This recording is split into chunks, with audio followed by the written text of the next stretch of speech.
April and May 1857, Meerut, India. Indian soldiers serving the British East India Company, called Sepoys, were ordered to bite on rifle cartridges rumored to be greased with cow and pig fat, which went against their Hindu and Muslim religious beliefs. The Sepoy spirit was heightened to be independent. Protests grew. The first shots of the Sepoy Mutiny were fired in Meerut, India.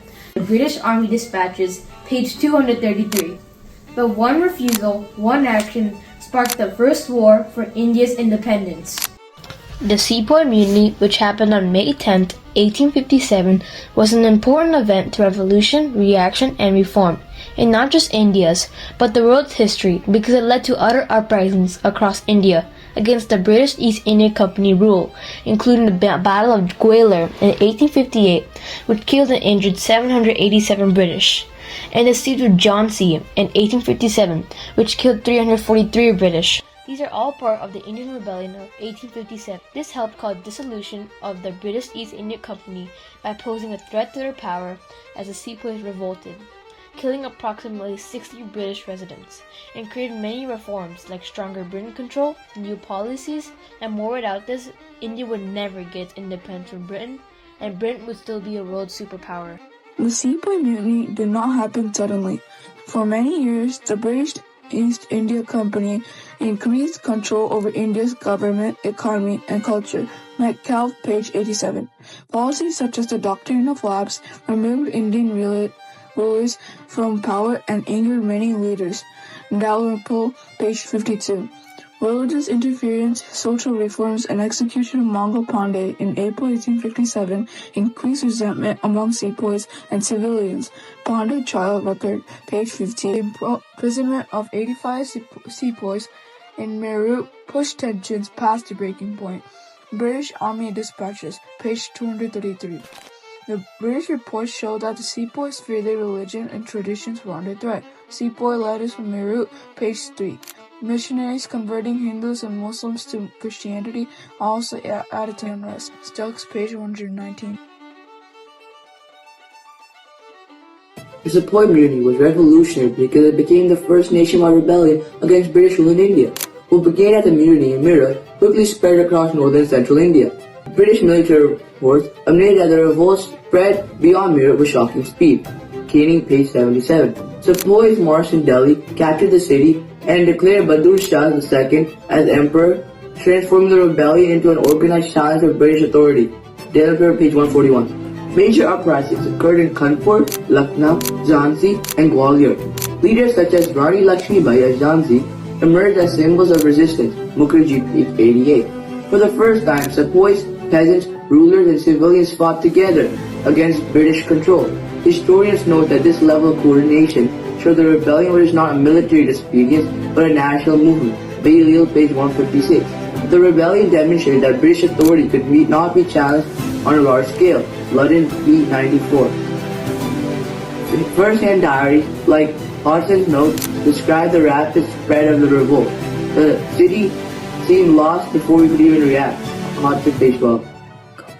The British reaction showed how serious the rebellion had become. Newspapers warned of a general rising against British authority. The Times, page 4. Officials feared losing India entirely, and counterattacks were harsh. Villages suspected of helping rebels were destroyed, and public executions were carried out to frighten civilians. Metcalfe, page 103. Military reports justified extreme measures. Force was required to re-establish authority and obedience. British Army reports, page 41. Henry Lawrence's letters from Lucknow described the panic in British lines. We are surrounded by the rebellion. All is in chaos. Lawrence letters, page 8. Because the rebellion spread across India, Britain was forced to reform how it ruled. In 1858, Queen Victoria issued a proclamation promising that Britain would respect Indian religions, traditions, and rights. Queen Victoria, page 2. The Indian army was reorganized to prevent future uprisings. Soldiers were separated by region and religion, and more British troops were stationed in India. Stokes, page 167. Historians argue that these reforms were a direct result of the nationwide nature of the rebellion. Brown, page 78.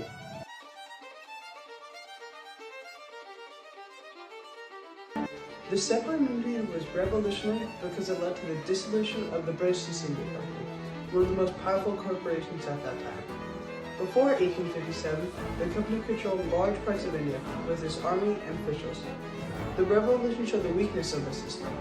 An East India Company report says, "Our system was shaken to its core."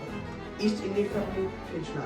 The rebellion also revealed the rejection of company rule among millions of Indians. Sepoys turned revolts against officers and civilians, attacked company property, and entire regions slipped out of company control. Marshall, page 213. British rule weakened as communication fell down and officials fled the area. Railways, supply lines, and government buildings were damaged or destroyed, making it harder for the company to respond.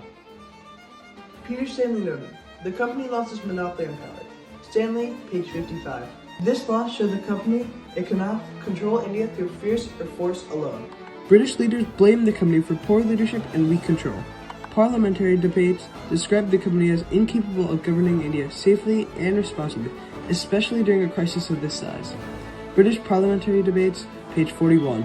Many officials argued that the company leaders had ignored warning signs for years.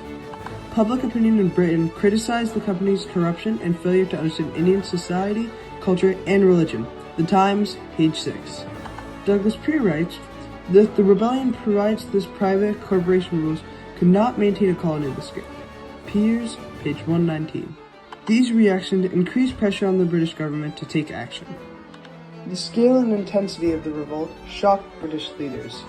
Reports describe entire cities falling out of company control, local rulers siding with rebels, and widespread violence against British civilians.